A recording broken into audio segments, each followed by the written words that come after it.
Makaki waamneerra gooftaa koo sittis waamamneerra Yesuus koo ulfeena kee garuu mul'ifnee maaluma taana ree gaaf tokko wada shaboo ta'uu bushoofnee hundumtuu wal tuttufaa jirra qooda ifa ta'uu dukkanoofnee karaa kannee juunjaa jirra otoo beekaaf seenuu wallaallee deemsi keenya fokkisee sitti Adaraame maalonu maarii akkanatti kun jireenya miti.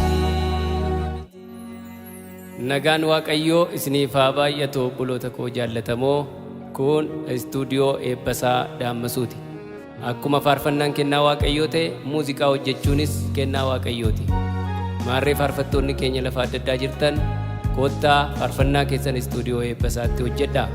Iddoon itti argama keenyaa bulchiinsa magaalaa Shaggar kutaa magaalaa Gafarsaa Gujee daandii guddaa gara magaalaa Askootti geessu gamoo biqiltuu fuulduratti argamna. Waaqayyo isin haa eebbisu. Eebbifama.